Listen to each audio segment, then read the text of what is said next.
C'était un de ces après-midi de début mars, comme suspendus entre deux saisons, trop froid pour être le printemps, trop humide pour être l'hiver.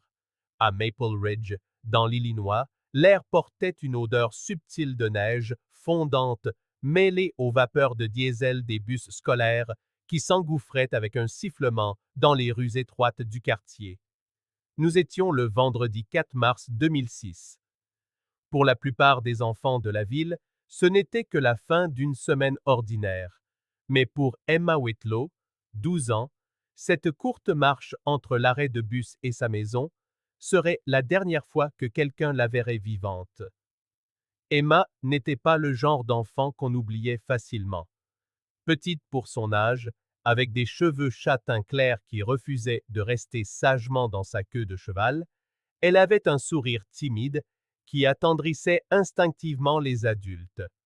Ses professeurs la décrivaient comme une élève calme mais curieuse, qui dessinait toujours des animaux dans les marges de ses devoirs et se portait constamment volontaire pour nourrir le cochon d'Inde de la classe. Sa mère, Laura, disait d'elle qu'elle était le genre de fille qui laissait encore des mots sur le frigo, écrits au stylo à paillettes. Des choses comme « N'oublie pas, je t'aime ».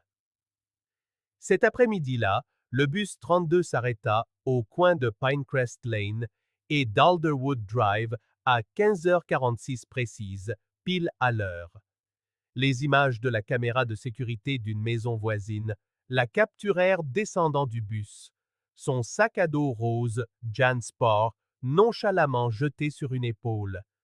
Elle fit un signe de la main à sa meilleure amie, Amber, qui habitait quelques maisons plus loin, puis se tourna vers sa propre rue. Sur l'enregistrement, les arbres se balancent violemment sous l'effet du vent. Les cheveux d'Emma lui fouettent le visage alors qu'elle ajuste sa capuche et sort du cadre. Ce clip de 2 secondes allait devenir le dernier instant vérifié de sa vie. Au début, rien ne semblait anormal. Laura était encore au travail quand Emma est descendue du bus. Son mari, David, travaillait de nuit à la papeterie. D'habitude, Emma rentrait seule, se préparait un encas et commençait ses devoirs. Lorsque Laura rentra vers 17h15, elle remarqua immédiatement le silence qui régnait dans la maison. La télévision était éteinte, le sac à dos n'était pas à son crochet habituel près de la porte, et il n'y avait pas de basket boueuse près du tapis. D'abord, elle supposa qu'Emma était allée chez Amber, ou qu'elle était sortie faire du vélo avant le dîner. Mais lorsqu'elle appela la mère d'Amber, la réponse fut rapide et désinvolte. Non, elle est descendue du bus et est rentrée directement chez elle, comme toujours. C'est à ce moment précis que Laura sentit quelque chose se nouer dans sa poitrine, une panique sourde, qui n'avait pas encore de nom. À 17h45, Laura parcourait lentement les rues en voiture, appelant le nom de sa fille par la fenêtre entr'ouverte. L'air s'était refroidi. Les lampadaires s'allumèrent, baignant les trottoirs vides d'une lumière jaune et terne. Elle s'arrêta près du petit raccourci boisé derrière leur lotissement, le chemin qu'Emma prenait parfois pour gagner quelques minutes sur sa marche. Rien, aucun mouvement, juste le bruit des branches qui s'agitaient dans le vent. À 18h03, elle appela le 911.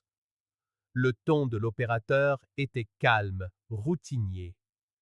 On lui demanda quand Emma avait été vue pour la dernière fois, ce qu'elle portait, si elle avait un téléphone. La vérité, c'est qu'elle n'en avait pas. Nous étions en 2006, avant que les smartphones ne deviennent une bouée de sauvetage. Emma était une enfant qui faisait confiance à son monde. En moins d'une heure, les premières voitures de patrouille arrivèrent. Des faisceaux de lampes de poche balayaient les fossés et les arrière-cours. Les voisins se joignirent aux recherches, serrant leurs vestes contre le froid. Une femme amena son labrador pour aider à flairer la piste près du bois. Le chien aboya une fois, sèchement, près d'un groupe de pins, puis devint agité, perdant sa concentration. À la tombée de la nuit, d'autres volontaires arrivèrent. L'énergie de petite ville de Maple Ridge, ce sentiment que tout le monde se connaissait, se transforma en quelque chose de plus lourd.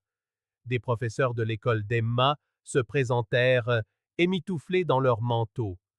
Un pasteur de jeunes apporta du café dans des gobelets en polystyrène. Quelqu'un installa une table pliante avec des bougies et des cartes de la région.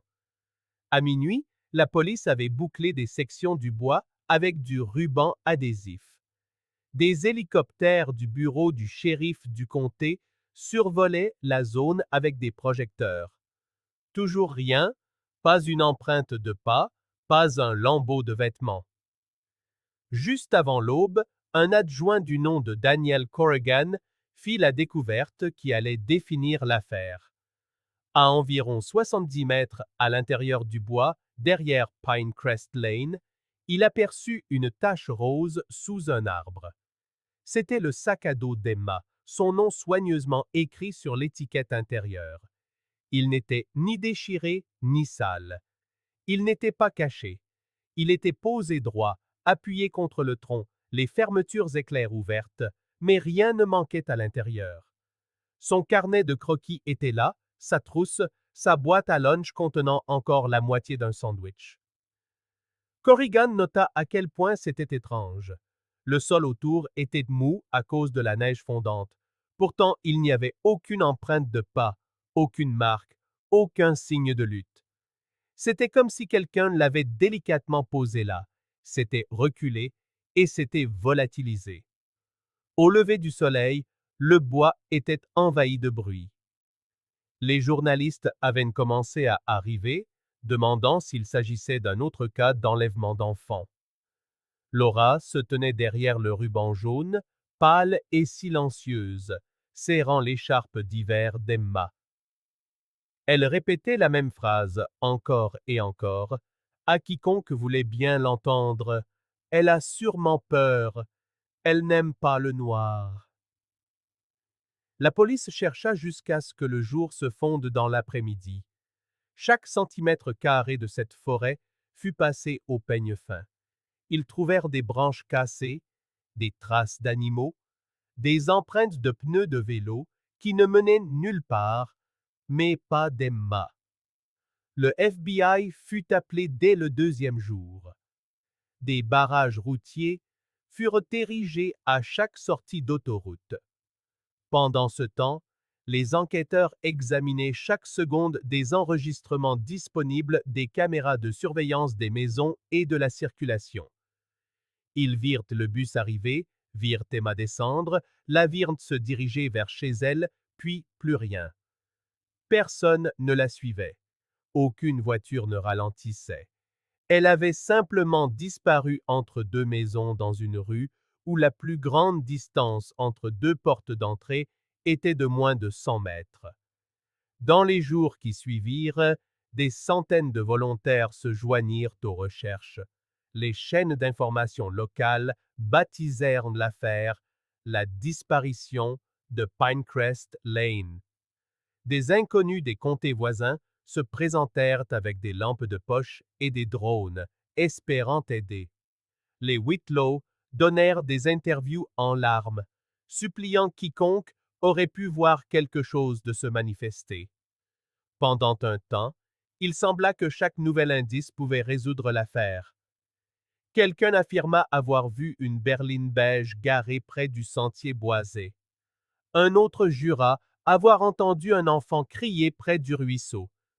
Mais lorsque les détectives vérifiaient, chaque piste se dissolvait en rumeurs. À la fin de cette semaine, Maple Ridge n'était plus la même. Les parents commencèrent à accompagner leurs enfants à l'arrêt de bus. Les lumières des porches restaient allumées toute la nuit. Les gens cessèrent de laisser leurs enfants jouer dehors après la tombée de la nuit. Pour la première fois depuis des décennies, la ville qui s'était toujours sentie en sécurité se mit à regarder par-dessus son épaule. Et au milieu de tout cela, L'image de ce sac à dos hantait tous ceux qui l'avaient vu. Pas seulement parce qu'il était là, mais à cause de ce qui n'y était pas. Aucune empreinte n'y menait, aucune n'en repartait. Sur un sol mou et humide qui aurait dû capturer chaque pas, il n'y avait que de la boue intacte et une unique aiguille de pin posée sur la fermeture éclair, comme si elle était là, intouchée, depuis des heures. Pour les enquêteurs, cela n'avait aucun sens. Pour la famille, c'était impensable. Quelque part entre cet arrêt de bus et cette lisière de forêt, une fillette de 12 ans s'était volatilisée en plein jour, et celui qui l'avait prise avait laissé derrière lui la seule chose qui sentait encore un peu la maison. Et à Maple Ridge, Illinois, en cet après-midi gris et oppressant, une ville tranquille faisait son premier pas dans un mystère de 19 ans qui commencerait et se terminerait par une lettre que personne n'aurait pu imaginer. Les 72 heures suivantes devinrent un brouillard que personne à Maple Ridge ne put jamais vraiment reconstituer. L'appel diffusé sur les ondes de la police la nuit de la disparition d'Emma était bref. Mineur disparu. Sexe féminin. 12 ans. Mais dès le matin, la phrase était déjà devenue quelque chose de plus lourd. Ce n'était plus seulement un enfant disparu. C'était une panique à l'échelle de la ville. Les officiers commencèrent là où ils commencent toujours. Le dernier lieu où elle a été vue. Ils visionnèrent à nouveau le clip granuleux d'Emma descendant du bus, comptèrent les secondes où elle était visible et notèrent chaque voiture qui passait dans le cadre. En quelques heures, la route près de Pinecrest Lane grouillait de voitures de police banalisées, des officiers en uniforme et des volontaires portant des gilets réfléchissants. Des cartes étaient scotchées au pare-brise, des tasses de café posées en équilibre sur les capots.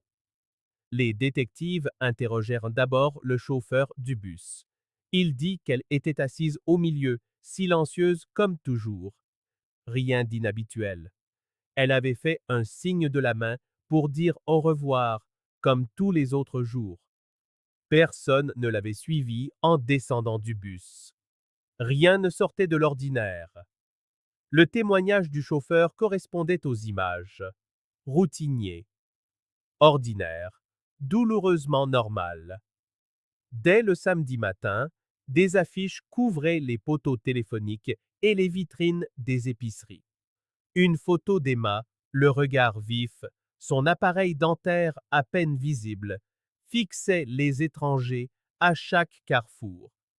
La police fit du porte-à-porte, vérifiant les sous-sols, les remises et même les greniers avec la permission des propriétaires. Ils ne trouvèrent rien. Puis vint la première piste. Une voisine au coin de Birch et Pinecrest mentionna que sa caméra de surveillance avait enregistré une voiture garée près du sentier boisé à peu près au moment où Emma aurait dû rentrer chez elle. Les images, granuleuses et déformées, montraient ce qui semblait être une berline de couleur claire, à l'arrêt pendant près de 3 minutes avant de repartir. L'image n'était pas assez nette pour lire une plaque d'immatriculation. Même la marque était impossible à déterminer. Les enquêteurs envoyèrent les images aux laboratoires de l'État pour amélioration, mais les résultats furent non concluants.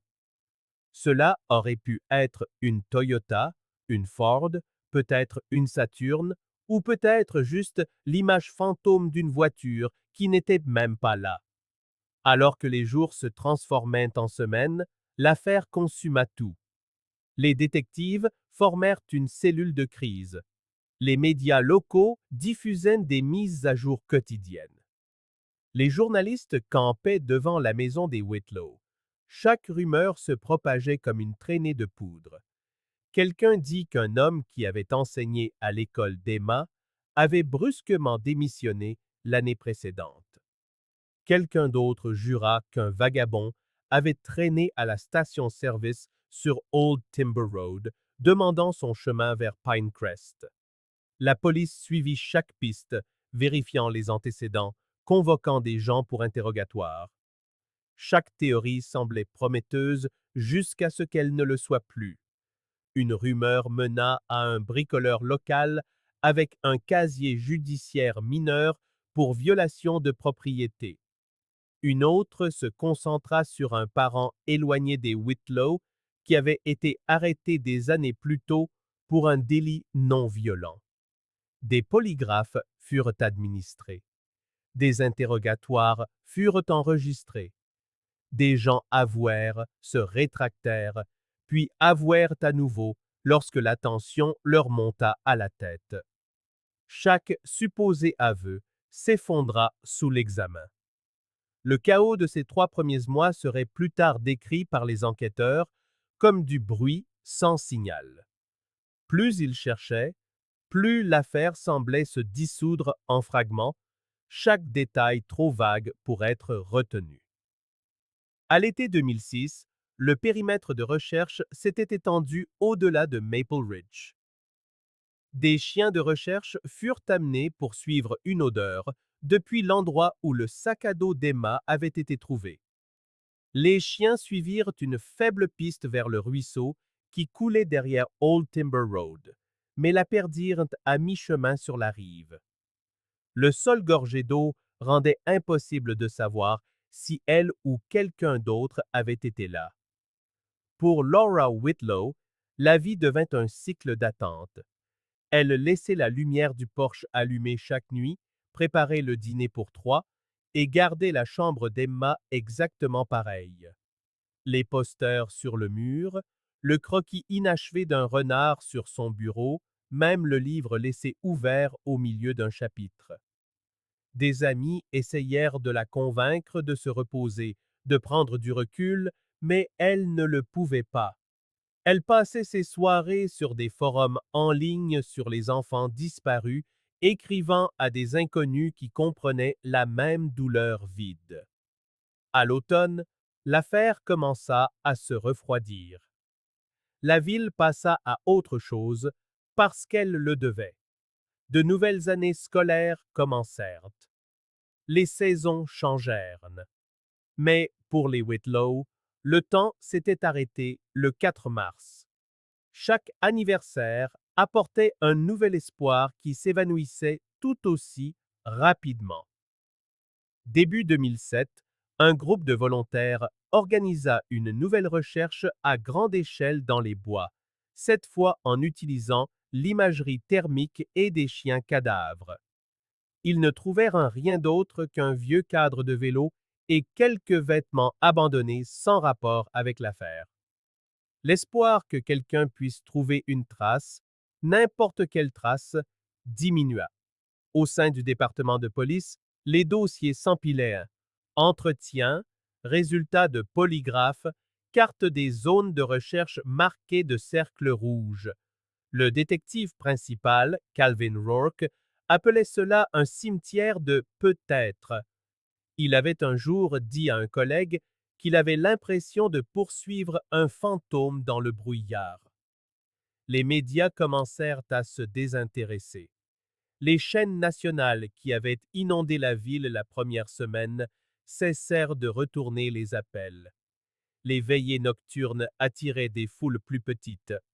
Les gens chuchotaient que peut-être Emma avait fugué, bien que personne ne puisse expliquer pourquoi une fille de 12 ans disparaîtrait sans argent, sans téléphone et en laissant son sac à dos préféré derrière elle. À l'hiver, l'énergie de l'affaire s'était presque entièrement dissipée. La police n'avait ni suspect, ni mobile, ni corps. Le financement pour les recherches prolongées fut coupé. La cellule de crise fut discrètement dissoute et la plupart des officiers furent réaffectés. Officiellement, le dossier fut reclassé comme inactif en attente de nouvelles preuves. Officieusement, il était considéré comme insoluble. Mais Maple Ridge n'oublia jamais. Chaque année, à l'anniversaire de sa disparition, Les Whitlow tenaient une petite veillée aux chandelles à la lisière du bois. Parfois, 20 personnes venaient, parfois seulement 3. Laura apportait toujours une photo encadrée d'Emma, la même que celle utilisée sur les affiches, et la plaçait contre la lisière des arbres, près de l'endroit où le sac à dos avait été trouvé. Elle ne partait jamais avant minuit. Les voisins disaient qu'elle était devenue le fantôme d'elle-même après cette première année. Elle arrêta de travailler, cessa d'organiser les barbecues de quartier qu'elle aimait tant. La maison devint silencieuse, les rideaux restaient tirés. Elle répondait rarement au téléphone, sauf lorsqu'un numéro inconnu apparaissait, juste au cas où ce serait quelqu'un qui appelait au sujet d'Emma. Fin 2007, Maple Ridge avait changé de manière subtile et irréversible. Les parents attendaient désormais aux arrêts de bus au lieu de laisser leurs enfants rentrer seuls. Quelques familles déménagèrent. D'autres firent comme si la ville était revenue à la normale. Mais quiconque passait devant Pinecrest Lane au crépuscule savait que c'était faux. Il voyait la même lumière du porche toujours allumée chez les Whitlow, la même fenêtre où Laura s'asseyait, observant la rue où sa fille avait été vue pour la dernière fois. Le détective Rourke admettrait plus tard que cette affaire le hantait plus que tout autre. Il disait que ce n'était pas seulement le mystère, c'était la propreté de l'ensemble. Aucune trace, aucun désordre, aucune explication. Juste une fille qui s'était volatilisée sur le chemin du retour.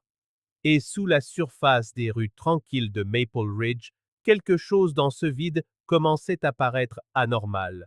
Presque comme si quelqu'un s'en était tiré et savait exactement comment rester invisible.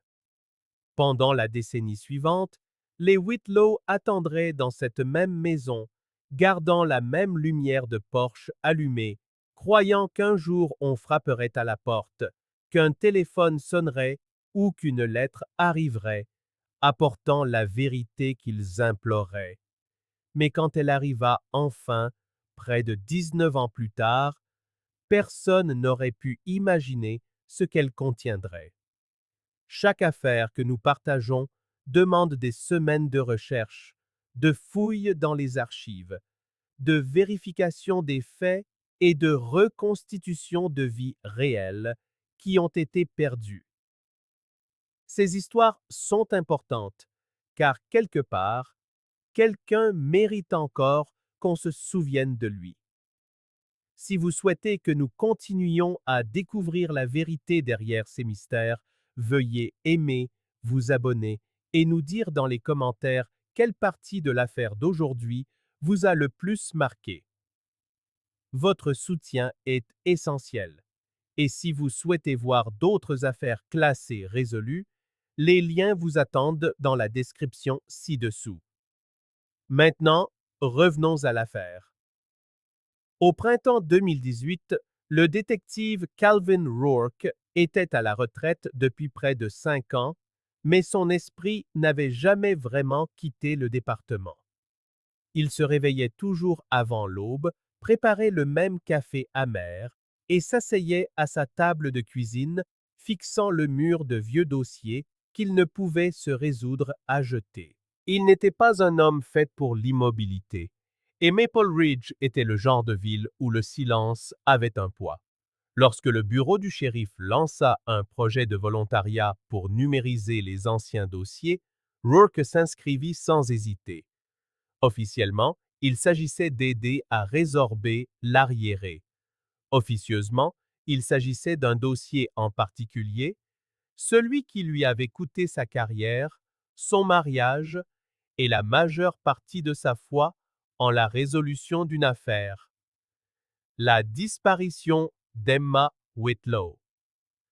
Il n'avait pas regardé ce dossier depuis près d'une décennie, Mais au moment où il ouvrit le classeur et vit la première photo, le sac à dos rose soigneusement posé contre l'arbre, tout lui revint. Il pouvait encore sentir l'air froid de cette nuit-là, entendre Laura Whitlow pleurer contre son épaule et ressentir la frustration de chaque question sans réponse. Il s'était dit que l'affaire était insoluble, mais quelque chose en lui n'avait jamais été d'accord. Les notes de l'affaire étaient un enchevêtrement de chronologie, d'interviews et de déclarations contradictoires. C'est en organisant les registres de preuves que Rourke remarqua quelque chose qui clochait. La chronologie de la marche d'Emma pour rentrer chez elle, le fondement même de toute l'enquête, présentait une faille. La caméra du bus scolaire la montrait descendant à 15h46 et son heure d'arrivée estimée à la maison, basée sur la distance de marche, aurait dû se situer entre 15h52 et 15h55. Mais l'horodatage de la caméra de sécurité d'un voisin qui l'avait filmé passant devant son allée était enregistré à 15h57, soit 9 minutes plus tard que prévu. Dans une enquête où chaque minute avait été scrutée, ces 9 minutes manquaient dans tous les rapports. Personne n'en avait jamais tenu compte. Rourke se pencha en arrière sur sa chaise, fixant l'horodatage jusqu'à ce que ses yeux lui brûlent. 9 minutes peuvent ne pas sembler beaucoup, mais dans une affaire de disparition d'enfants, c'est une éternité. Soit Emma s'était arrêtée quelque part, soit quelqu'un l'avait arrêtée. Il commença à appeler des gens, quiconque vivant encore en ville et ayant été impliqués dans l'affaire. La plupart avaient déménagé ou refusaient de revenir sur le sujet. Mais un nom sur une ancienne liste de témoins attira son attention. Sarah Whitmore. À l'époque, elle était l'une des camarades de classe d'Emma, la fille qui s'asseyait à côté d'elle dans le bus. Maintenant, elle avait 24 ans et vivait à 2 villes de là. Lorsqu'il la contacta par téléphone, sa voix trembla lorsqu'il mentionna l'affaire. Ils se rencontrèrent dans un café tranquille par un après-midi pluvieux. Rourke lui demanda de lui raconter à nouveau cette journée, chaque détail dont elle se souvenait du 4 mars 2006. Au début, elle répéta ce qu'elle avait déjà dit.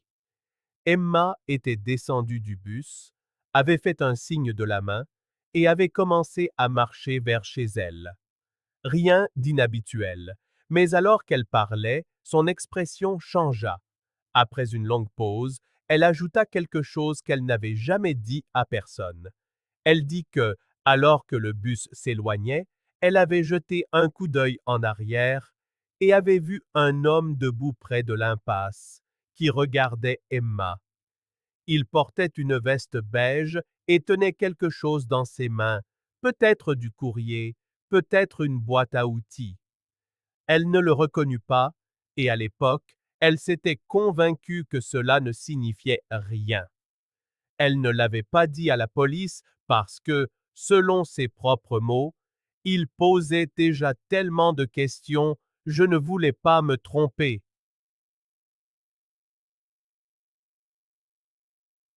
Rourke nota tout, mot pour mot. Un homme en veste beige. Pas de voiture, pas d'interaction visible. Juste là, debout. Lorsqu'il retourna aux archives le lendemain matin, il chercha chaque nom lié à la maintenance ou aux travaux sous contrat au sein du district scolaire de Maple Ridge vers 2006. Un nom se détacha immédiatement. Jack Amory. Il était un homme à tout faire du district, employé pendant près de 15 ans avant d'être licencié la semaine même de la disparition d'Emma. Le rapport citait des problèmes de conduite, mais n'offrait aucun détail. Le dossier personnel d'Emery était mince, presque trop mince. Pas de casier judiciaire, pas de plainte officielle. juste une série de mutations et des notes sur un comportement peu fiable. Rourke consulta ensuite les registres de propriété. À l'époque, Emory ne vivait qu'à 3 pâtés de maison de Pinecrest Lane, à moins d'1 kilomètre de l'endroit où Emma avait été vue pour la dernière fois. Sa petite maison de location donnait directement sur la zone boisée où le sac à dos de la fillette fut retrouvé. Cette découverte eut l'effet d'une douche froide sur Rourke. Comment avait-il pu passer à côté de lui? Il n'y avait aucune trace d'un interrogatoire formel, aucune indication que quelqu'un ait même frappé à sa porte. À l'époque, avec des dizaines de fausses pistes qui affluaient, il était possible que son nom soit passé entre les mailles du filet. Pourtant, Rourke n'arrivait pas à se défaire du sentiment d'être passé à côté de quelque chose qui aurait dû sauter aux yeux. Il passa la semaine suivante à chercher tout ce qu'il pouvait trouver sur Emory. Les archives en ligne de la ville révélèrent qu'il était décédé en 2011, 7 ans après la disparition d'Emma.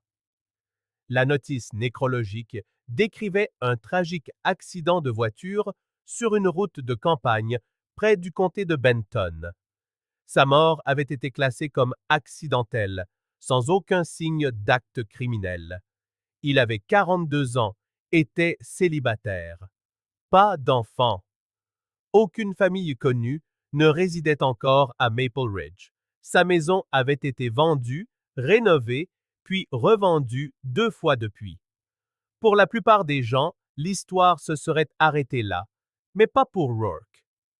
Quelque chose dans la chronologie des événements, son licenciement la semaine même de la disparition d'Emma, sa proximité avec le chemin qu'elle empruntait pour rentrer chez elle, et le problème de conduite inexpliqué, tout cela ne le lâchait pas. Il consulta le rapport d'accident des archives du comté de Benton. La collision s'était produite juste après minuit sur une route secondaire étroite. Le camion d'Emory avait dévié dans un ravin et avait pris feu. Les analyses toxicologiques révélèrent la présence d'alcool dans son sang, mais pas en quantité suffisante pour expliquer entièrement l'accident. Le médecin légiste nota que le pare-choc avant du véhicule présentait de profondes éraflures, comme s'il avait heurté quelque chose de dur avant l'impact, bien qu'aucun objet n'ait été retrouvé sur les lieux. Ce soir-là, Rourke était assis dans son bureau, entouré de papiers. La chronologie d'Emma, la déposition de Sarah, le dossier d'Emory, le tout relié par des lignes de marqueur rouge sur un tableau blanc. La partie logique de son esprit lui disait que ce n'était qu'une coïncidence, mais son instinct, affûté par des décennies à voir des menteurs se faufiler à travers les failles du système, lui murmurait le contraire. Il se rendit sur le terrain où se trouvait autrefois l'ancienne maison d'Emory.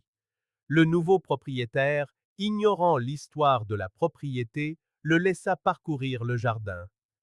C'était un endroit calme, envahi par le lierre. Depuis la clôture du fond, Rourke pouvait voir directement la lisière de la forêt où le sac à dos d'Emma avait été trouvé. La distance était si courte qu'une personne aurait pu transporter quelque chose, ou quelqu'un, sans jamais être vu de la route. Il resta là un long moment, imaginant cet après-midi froid de mars, le moment où Emma aurait pu tourner au coin de la rue et rencontrer la mauvaise personne au mauvais moment. Il imaginait un homme avec une veste beige, tenant peut-être des outils sortis de son camion, souriant peut-être d'une manière qui ne semblait pas dangereuse, jusqu'à ce qu'il soit trop tard. En retournant à sa voiture, Rourke ajouta une note dans son dossier. Jack Emery, suivi malgré décès. Ça ne colle toujours pas.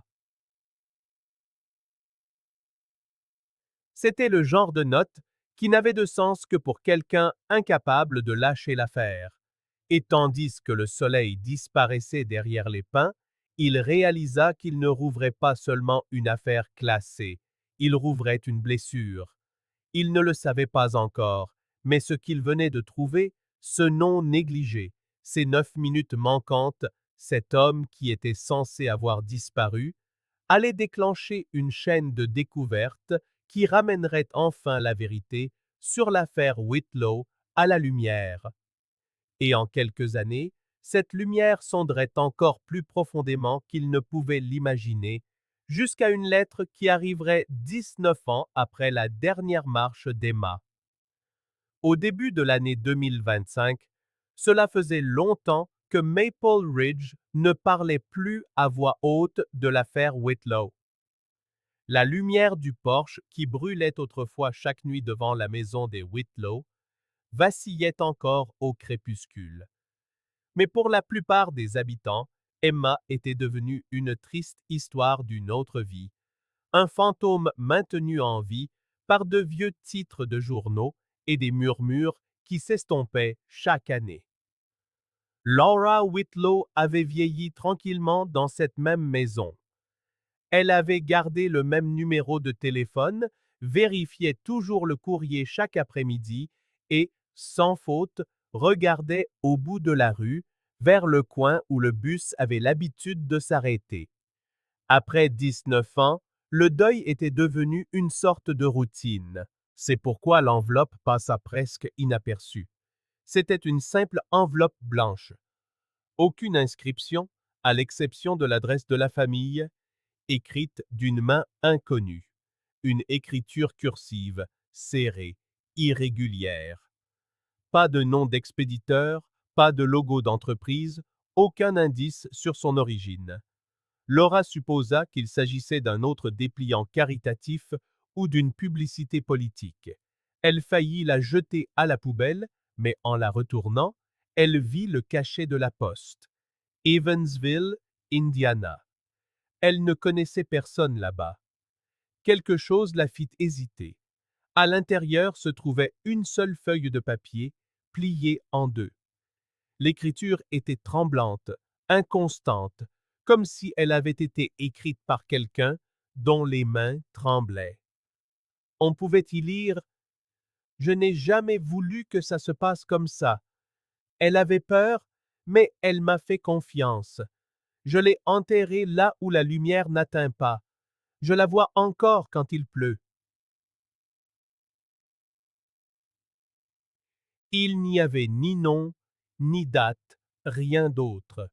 Juste ce paragraphe, écrit à l'encre bleue. Pendant un long moment, Laura ne bougea pas. Elle se tenait dans sa cuisine, fixant le papier, le bourdonnement du réfrigérateur remplissant le silence. La tournure des phrases ne sonnait ni comme une menace, ni comme une farce. Elle sonnait comme la culpabilité. Et cette ligne, là où la lumière n'atteint pas, lui coupa les jambes. C'était une chose qu'elle seule, son mari et Emma auraient pu reconnaître. Elle venait de l'un des poèmes préférés d'Emma, un poème qu'elle avait mémorisé pour un projet scolaire l'hiver précédant sa disparition. Cela n'avait jamais été mentionné publiquement, jamais partagé avec la police ou les journalistes. D'une manière ou d'une autre, l'auteur de cette lettre le savait. Quand elle appela enfin la police, sa voix était à peine audible. Les inspecteurs arrivèrent dans l'heure. Ils manipulèrent le papier avec des gants, le scellèrent dans un sac à preuves en plastique et photographièrent chaque détail. Il fut immédiatement envoyé au laboratoire de criminologie de l'État. Quelques jours plus tard, les résultats tombèrent. Le papier lui-même était moderne, du papier d'imprimante standard, le genre que l'on pouvait acheter n'importe où. Mais l'encre était inhabituelle. Sa composition chimique correspondait à une marque d'encre de stylo à billes dont la production avait été arrêtée vers 2012. Ce seul détail mit les enquêteurs mal à l'aise. Cela signifiait que la lettre n'avait pas été écrite récemment, ou du moins pas avec du matériel facile à trouver aujourd'hui. Et l'écriture, saccadée, inégale, avec une pression inconstante, semblait appartenir à une personne plus âgée, Peut-être un homme, peut-être malade. Le cachet de la poste d'Evansville fournit la première piste sérieuse en près de 2 décennies. Evansville, Indiana, à environ 290 km au sud de Maple Ridge. Le bureau de poste régional confirma que la lettre avait été déposée dans une boîte aux lettres publiques du centre-ville, mais l'emplacement exact ne put être déterminé. Aucune caméra de sécurité ne couvrait la fente et aucune empreinte digitale n'avait survécu sur le papier. L'expéditeur savait ce qu'il faisait. La nouvelle de la lettre se répandit rapidement. Avant la fin de la semaine, quelqu'un au sein du département avait divulgué le texte à un journaliste.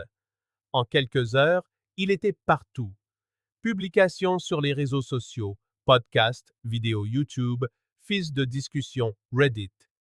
Les commentateurs disséquaient chaque mot comme une confession, certains affirmant que c'était un canular, d'autres insistant sur le fait que c'était le vrai tueur qui se manifestait. Pour les Whitlow, c'était comme revivre le cauchemar. Les journalistes se présentèrent devant leur portail, filmant de la boîte aux lettres, rediffusant des images de 2006. Laura refusa de parler publiquement, mais entre deux sanglots, elle dit à un inspecteur « Si c'est un mensonge, c'est le plus cruel de tous. » Le bureau du shérif rouvrit l'enquête. Une nouvelle équipe fut formée, principalement composée de jeunes inspecteurs qui avaient grandi en entendant parler de l'affaire Whitlow.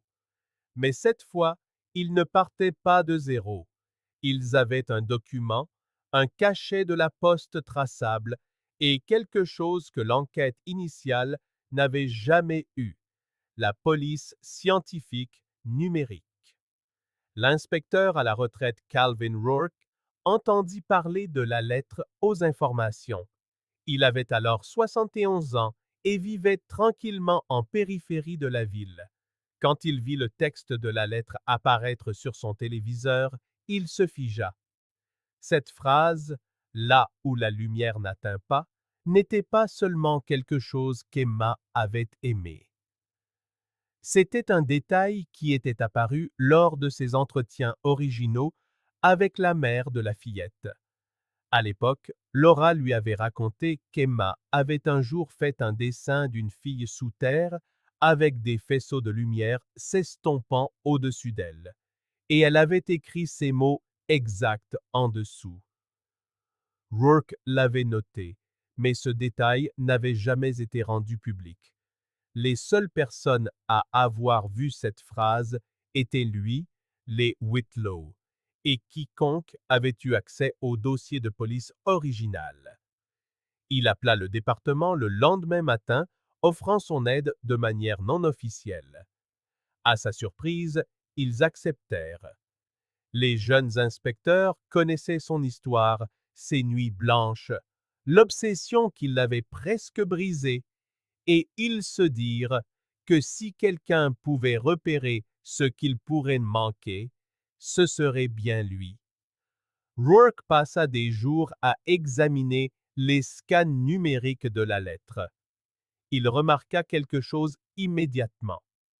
Les marques d'indentation sur la page n'étaient pas compatibles avec une surface plane. Les lignes de pression suggéraient qu'elle avait été écrite sur une autre pile de papier, peut-être sur un bureau encombré de courrier. Il y avait de faibles traces d'une autre marque de stylo au-dessus de la première ligne, un demi-mot, peut-être le début d'un nom qui avait été raturé. L'écriture elle-même ne lui était pas totalement inconnue. Elle lui rappelait quelque chose d'il y a 15 ans, bien qu'il ne puisse pas le situer. La forme du R minuscule, la façon dont les T étaient barrés haut et inclinés vers la droite, tout cela tiraillait le coin de sa mémoire. Pendant ce temps, le cachet de la poste d'Evansville conduisit les inspecteurs à une poignée de connexions possibles. Parmi elles, un nom figea Rourke sur place. Paul Emery. C'était le frère cadet de Jack Emery, l'agent d'entretien du district scolaire qui avait vécu près de Pinecrest Lane en 2006. L'homme que Rourke en était venu à croire impliqué dans la disparition d'Emma. Jack était mort en 2011 dans cet accident de voiture, mais Paul était toujours en vie, 72 ans, vivant seul à Evansville. Lorsque les inspecteurs l'approchèrent pour la première fois, Paul nia tout savoir de l'affaire. Il dit qu'il n'avait pas parlé à son frère depuis des années avant sa mort et qu'il n'avait même jamais entendu parler de la jeune Whitlow. Mais sa nervosité était palpable. Il refusa de les laisser entrer chez lui, prétextant être malade et ne pas pouvoir supporter le stress. L'entretien se termina rapidement, sans rien de concret pour le retenir. Pourtant, Rourke ne pouvait ignorer le sentiment que ce nom était plus qu'une coïncidence. Il demanda des échantillons d'écriture provenant des archives de l'État, une ancienne demande de permis de conduire, un contrat de location. Quand il les compara côte à côte avec la lettre, les similitudes étaient indéniables. Pas une correspondance parfaite, mais assez proche pour continuer à creuser. La pression du public sur le département s'intensifia de semaine en semaine. Les médias diffusaient des documentaires, les podcasts reprenaient des théories et les détectives amateurs inondaient les forums en ligne de photos, de cartes et de coordonnées. Régulièrement, quelqu'un prétendait avoir décodé la phrase « là où la lumière n'atteint pas », pointant vers de vieilles mines, des tunnels de drainage ou des grottes à travers l'État. Les équipes de recherche suivirent des dizaines de fausses pistes, ne trouvant que des bouteilles cassées et des ossements d'animaux. Mais à travers ce bruit, Rourke se concentra sur la seule chose qui n'avait jamais changé. Le poids émotionnel de la lettre elle-même. Elle ne se lisait pas comme une farce ou une provocation anonyme. On y lisait du remords, celui de quelqu'un qui avait vu le visage d'Emma, entendu ses pleurs, et porté ce son en lui pendant 19 ans. Un soir, seul, il l'a relu encore et encore. Je l'ai enterrée là où la lumière n'atteint pas. Je la vois encore quand il pleut. La formulation n'était pas aléatoire. Elle était personnelle, presque confessionnelle. Et cette dernière ligne, la voir quand il pleut, suggérait quelque chose de spécifique, un souvenir lié à un lieu. Rourke la souligna en rouge. Pluie, obscurité, enterré. Quelle que soit la vérité qui avait été enterrée avec Emma, elle tentait enfin de refaire surface. Et Rourke savait au fond de lui que la prochaine fois qu'il pleuvrait, quelqu'un à Evansville, Indiana, regarderait peut-être le ciel en se souvenant exactement où il l'avait mise. La lettre avait ébranlé quelque chose qui ne pouvait plus être ignoré. Après des semaines d'enquête discrète, le cachet de la poste d'Evansville mena finalement les inspecteurs à une découverte qui ressemblait moins à une coïncidence qu'à une fatalité. Les registres publics montraient qu'un homme de 72 ans, nommé Paul Hensley, vivait dans une petite maison de location à la périphérie sud d'Evansville depuis plus d'une décennie. Mais Hensley n'était pas son vrai nom. En recoupant avec un ancien dossier d'emploi et des photos de permis de conduire archivés, les enquêteurs réalisèrent la vérité. Il s'agissait de Paul Emery, le frère cadet de Jack Emery, l'ancien agent d'entretien du district scolaire qui avait vécu à 3 pâtés de maison du site de la disparition d'Emma Whitlow. Lorsque les inspecteurs frappèrent à sa porte, Paul parut surpris, mais calme. Sa maison était propre, presque vide. Un fauteuil inclinable, une petite télévision, des piles de courriers non ouverts. Il nia avoir écrit la lettre et affirma n'avoir aucune connaissance de ce qui était arrivé à la jeune Whitlow. Ses réponses étaient polies, mais sur la défensive. Interrogé sur son frère Jack, Il hésita. Il n'allait pas bien après cette année-là, dit-il finalement. Il se réveillait en pleine nuit en disant qu'elle était toujours là, à le suivre. Je lui ai dit d'aller voir quelqu'un, mais il disait qu'il était trop tard pour ça. Les inspecteurs notèrent sa formulation, en particulier la façon dont il utilisait le passé sans qu'on le lui demande. Rourke écouta l'enregistrement de l'interrogatoire plus tard dans la nuit, rejouant cette phrase encore et encore. La petite fille qui ne cessait de le suivre. Ce n'était pas le genre de choses qu'on invente, à moins de l'avoir entendu de la bouche de quelqu'un. Paul pouvait clamer son innocence, mais cette seule phrase faisait de lui une partie de l'histoire, qu'il le veuille ou non. Quelques jours plus tard, les inspecteurs obtinrent un mandat pour fouiller l'ancienne cabane de la famille Emery. La propriété, qui avait appartenu à leur défunt père, se trouvait dans une étendue de bois dense le long de la frontière entre l'Illinois et l'Indiana, abandonnée depuis des années. Des pins envahissants entouraient de la structure, leurs racines traversant le plancher, le toit effondré sous le poids du temps et des intempéries. La route de terre qui y menait était silencieuse, d'un silence oppressant. Des chiens renifleurs de cadavres furent amenés avec une équipe de l'unité de police scientifique de l'État. La cabane était petite. Une seule pièce, une cheminée en pierre, un hangar de stockage effondré à l'arrière, à moitié enfoncé dans le sol. Les chiens se déplacèrent méthodiquement dans la zone, tournant, s'arrêtant, puis continuant. Pendant des heures, ils ne trouvèrent rien. Et puis, alors que la lumière commençait à baisser, l'un des maîtres chiens remarqua un changement soudain de comportement. Le chien se figea près des restes du hangar, la tête basse, la queue raide. Un deuxième chien confirma l'alerte. L'atmosphère changea. Les enquêteurs marquèrent l'endroit, déblayèrent les débris et firent venir un radar à pénétration de sol. Le scan révéla une cavité à environ 1,20 m sous la surface, une poche anormale dans un sol par ailleurs solide. Ils commencèrent à creuser. Les premières couches étaient ordinaires. Bois éclaté, métal rouillé, bardeaux pourris. Puis, sous un enchevêtrement de racines, la terre devint plus sombre, compactée différemment. L'odeur vint ensuite, faible mais indéniable. L'un des techniciens de la police scientifique s'arrêta et leva la main.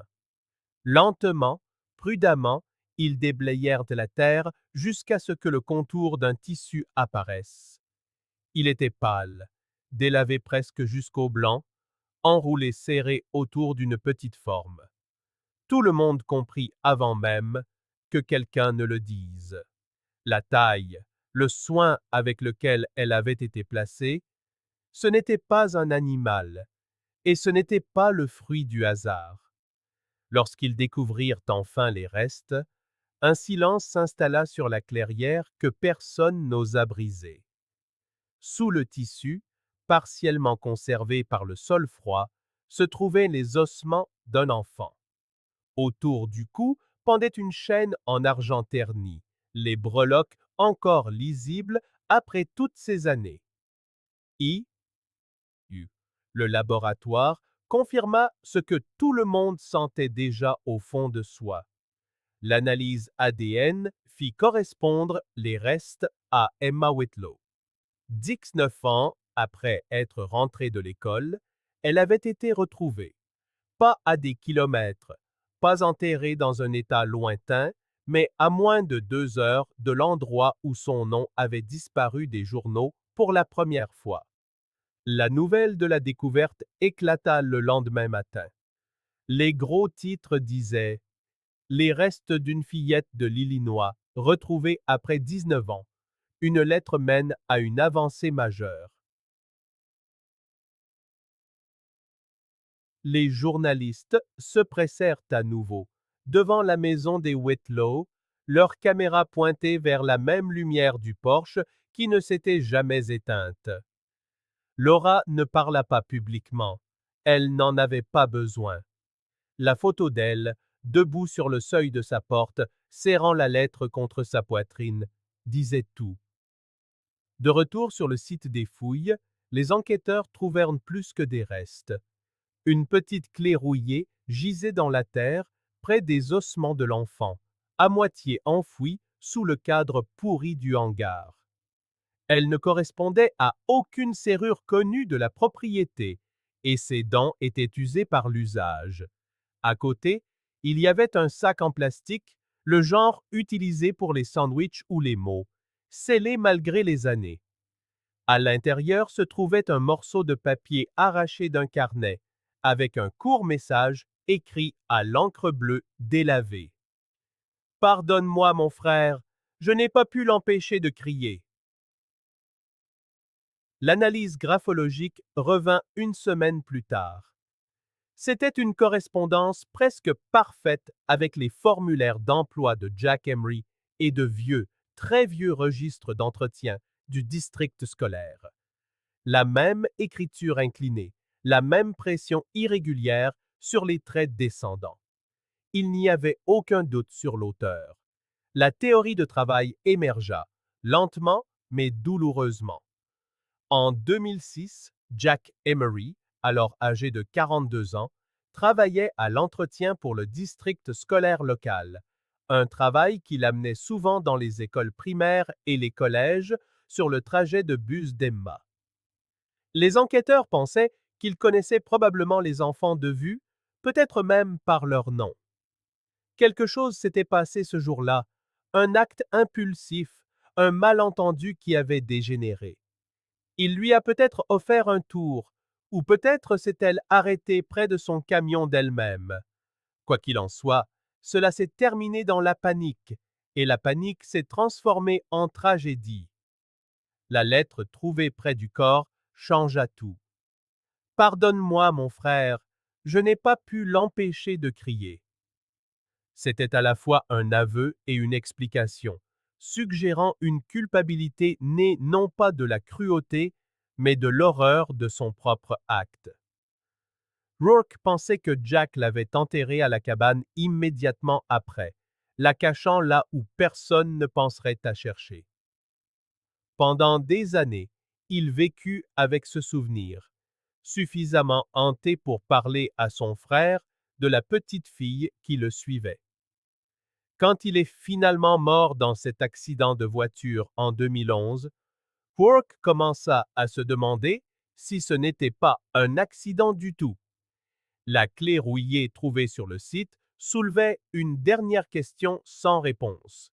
La police scientifique confirma plus tard qu'elle correspondait à un ancien box de stockage enregistré au nom de Jack Emery à Evansville, la même ville d'où la lettre de confession au Whitlow avait été postée. Le temps que les inspecteurs arrivent à l'entrepôt, le box avait été vidé des années auparavant, son contenu détruit. Le gérant de service déclara que le bail avait été résilié par un membre de la famille. Ce membre de la famille était Paul Emery. Confronté à nouveau, Paul refusa de commenter. Il nia avoir envoyé la lettre, nia connaître l'existence de la cabane, nia avoir jamais vu le message que son frère avait laissé derrière lui. Mais les preuves racontaient une autre histoire. L'écriture sur la lettre et la note du site d'inhumation partageaient une similitude frappante. La tournure des phrases, le rythme, les habitudes d'écriture. Les enquêteurs commencèrent à soupçonner que Paul, tourmenté par la culpabilité ou la peur, avait lui-même écrit la lettre de 2025 après près de 2 décennies de silence. Non pas comme un canular, mais comme un moyen de révéler la vérité sans se nommer directement. Pour Rourke, cette découverte était à la fois un point final et l'heure des comptes. Il se tenait sur le site des fouilles après le départ des équipes. Le sol désormais nu et silencieux. Une odeur de pain flottait dans l'air, de celle qui persiste même après que la brise est tombée. Il pensa à toutes les nuits passées à fixer ce dossier, à toutes les théories, à toutes ces années perdues à chasser les mauvais fantômes. Ce n'avait jamais été un mystère peuplé de monstres ou d'inconnus. C'était l'histoire de deux frères, l'un qui ne pouvait vivre avec ce qu'il avait fait, et l'autre qui ne pouvait vivre avec ce qu'il savait. Les restes d'Emma furent ramenés à Maple Ridge au printemps. Les funérailles furent modestes, privées. Après 19 ans, son nom fut enfin gravé dans la pierre. Les habitants de la ville bordaient à nouveau les trottoirs, tenant des bougies au passage du corbillard. La même rue où elle avait disparu scintillait maintenant sous la douce lueur des porches que les voisins avaient allumées en son honneur. Mais pour Rourke et pour Laura Whitlow, le mot apaisement n'était pas le bon. L'apaisement implique la compréhension, la paix, des choses que cette histoire ne leur avait jamais vraiment offertes. Ce qu'ils avaient à la place, c'était la vérité, enterrée sous les pins pendant près de 2 décennies, attendant que quelqu'un creuse enfin assez profondément pour la trouver. Et quelque part, au milieu de ces bois, sous un ciel sur le point de pleuvoir, les enquêteurs rassemblaient les dernières preuves, scellant le sachet qui contenait la note déchirée. Les derniers mots écrits par un homme hanté par ses propres actes résonnaient doucement entre les arbres. Pardonne-moi, mon frère, je n'ai pas pu l'empêcher de crier. Ce seraient ces mots, et le silence qui suivit, qui porteraient l'histoire vers son dernier chapitre, où la signification de cette lettre vieille de 19 ans serait enfin comprise. À l'été 2025, l'affaire Whitlow n'était plus un mystère que l'on se chuchotait à mi-voix. Elle faisait la une de tous les journaux de l'Illinois, éclaboussant les journaux télévisés du soir avec des titres qui semblaient à la fois surréalistes et définitifs. Les restes avaient été identifiés, la note authentifiée, et les conclusions des enquêteurs faisaient désormais partie du domaine public. Après 19 ans, la disparition d'Emma Whitlow, 12 ans, était officiellement classée comme un homicide. Les conclusions brossaient un tableau à la fois déchirant et étrangement humain. L'analyse médico-légale et les témoignages suggéraient que l'après-midi du 4 mars 2006, Emma avait probablement rencontré Jack Emery sur le chemin du retour.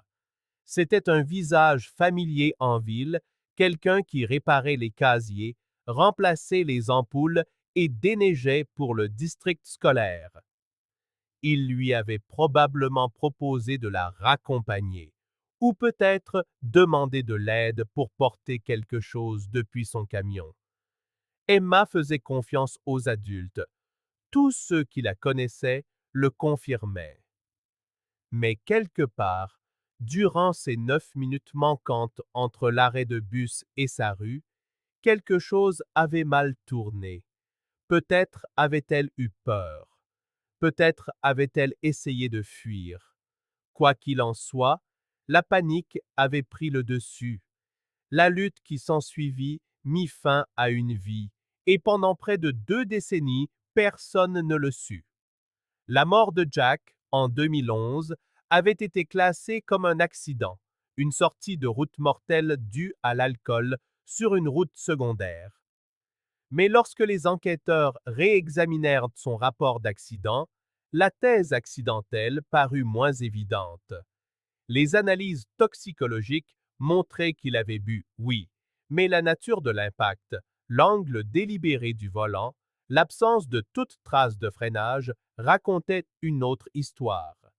Cela ressemblait au geste d'un homme qui ne voulait plus vivre. En fin de compte, La police conclut qu'il avait porté ce secret et sa culpabilité pendant des années. Sa note, retrouvée scellée dans du plastique à côté des restes d'Emma, disait tout ce qu'ils avaient besoin de savoir. Pardonne-moi, mon frère, je n'ai pas pu l'empêcher de crier. Ce n'étaient pas les mots d'un prédateur de sang-froid. C'était la confession d'un homme dont la conscience était devenue un fardeau insupportable. Mais une question planait encore sur l'enquête, telle une ombre. Qui avait écrit la lettre de 2025, celle envoyée à la famille Whitlow, avec cette phrase obsédante? Je l'ai enterrée là où la lumière n'atteint pas. Les experts en graphologie ne parvenaient pas à un consensus.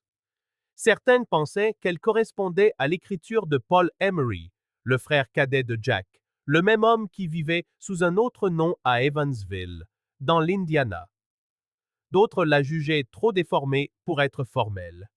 Des années de tremblement, l'âge et l'instabilité émotionnelle auraient pu altérer son écriture. Mais le mobile était plus difficile à contester. La chronologie collait. Paul avait visité l'ancienne cabane familiale à plusieurs reprises après la mort de Jack. Les registres montraient qu'il avait loué une boîte postale à Evansville au début de l'année 2025, quelques mois seulement avant l'apparition de la lettre. Pour les enquêteurs, la théorie tenait la route. Paul avait vécu avec la culpabilité de son frère pendant près de 2 décennies. Connaissant la vérité mais incapable d'affronter ce qu'elle détruirait. Peut-être avait-il écrit la lettre non pas pour apaiser sa propre conscience, mais pour libérer celle de quelqu'un d'autre, pour donner à une mère en deuil le dénouement que son frère n'avait pu offrir. L'inspecteur Rourke y croyait. Il disait que la lettre ne se lisait pas comme celle d'un tueur. On aurait dit un ultime acte de miséricorde. Il déclara aux journalistes qu'en toutes ces années de service, il n'avait jamais vu la culpabilité se mouvoir si silencieusement au sein d'une famille. Jack l'avait portée jusqu'à ne plus pouvoir. Paul l'avait porté jusqu'à ce qu'il finisse par craquer. Lorsque le médecin légiste rendit les restes d'Emma, Laura choisit de la faire inhumer à Maple Ridge, non loin de là où elle était née. La cérémonie fut simple, calme, privée. Une seule table présentait les quelques objets retrouvés avec elle. Le collier gravé A.W., un dessin délavé de son dossier scolaire, et la lettre qu'il avait ramenée à la maison. L'église était bondée de gens qui ne s'étaient pas vus depuis des années. Des enseignants, des voisins, même l'ancien chauffeur de bus qui l'avait vu descendre pour la dernière fois. À la fin de la cérémonie, Laura s'avança, les mains tremblantes, et déplia l'unique feuille de papier. Sa voix était douce, usée par des années de silence. Elle lut chaque ligne à voix haute, les mêmes qui étaient arrivées dans sa boîte aux lettres 19 ans après la disparition de sa fille. Je n'ai jamais voulu que ça se passe comme ça. Elle avait peur, mais elle me faisait confiance. Je l'ai enterrée là où la lumière n'atteint pas. Je la vois encore quand il pleut. Le silence se fit dans la salle lorsqu'elle eut terminé. Elle leva les yeux, humides mais fermes, et dit « S'il a écrit ça, si c'était lui, alors il m'a donné ce pourquoi j'ai tant prié. Un point final. » Pour la première fois depuis près de 2 décennies, les habitants de Maple Ridge prononçaient le nom d'Emma sans hésitation. Ils parlaient de qui elle avait été, pas seulement de ce qui lui était arrivé. La veillée de cette nuit-là fut différente de toutes les autres. Pas d'équipe de recherche, pas de tract, pas de journalistes réclamant des nouvelles. Juste des bougies alignées sur le trottoir et une foule qui se tenait au coude à coude dans l'air qui fraîchissait. Pour un dernier adieu. Rourke se tenait à quelques mètres de là, observant la lumière des bougies vaciller contre les arbres. Il avait passé la moitié de sa vie sur cette affaire, à suivre des impasses et des théories qui n'aboutissaient jamais. Maintenant que c'était fini, il ne ressentait aucun triomphe, seulement une sorte d'épuisement tranquille. L'apaisement, réalisa-t-il, était un mot étrange. Il ne guérissait pas. Il ne diminuait pas la perte. Il se contentait de lui donner des contours. Quand la foule se dispersa, il se rendit en voiture sur le site près de l'ancienne cabane des Emery, la clairière sous les pins où les restes d'Emma avaient été retrouvés. Les fouilles étaient terminées depuis longtemps, la terre tassée. La forêt avait déjà commencé à reprendre ses droits. Il resta là jusqu'à ce que le crépuscule teinte le ciel du même gris pâle que le jour de sa disparition. Le vent soufflait dans les branches en vagues douces et irrégulières. Il pensa aux années de recherche, aux nuits blanches, aux questions sans réponse. Puis, alors que la brise changeait de direction, il pensa à quelque chose de plus simple. Le son du rire d'une fillette de 12 ans résonnant dans une petite rue de province par un après-midi de printemps en 2006. C'était ce son qu'il avait toujours imaginé entendre à nouveau, celui qui l'avait fait revenir à l'affaire bien après que tout le monde ait abandonné. La maison des Whitlow se dressait toujours au même endroit, la lumière du porche encore allumée. Mais la nuit suivante, pour la première fois depuis la disparition d'Emma, Laura l'éteignit. Elle dit qu'elle voulait que sa fille repose enfin quelque part dans l'obscurité et le silence, là où la lumière n'atteint pas. Rourke resta dans la clairière jusqu'à ce que la dernière lueur du jour s'estompe. Il n'y avait plus rien à trouver, plus de cartes, plus d'indices, plus d'espoir de réécrire ce qui s'était passé. Juste le doux bourdonnement des insectes dans l'herbe et le lent balancement des branches de pin au-dessus de lui. Pour la première fois depuis 2006, il n'y avait plus d'équipe de recherche, plus d'affiches de disparition, plus de questions sans réponse. Seulement la paix et l'écho lointain et imaginaire du rire d'une enfant, flottant à travers les arbres vers la ville qui n'avait jamais cessé de l'attendre.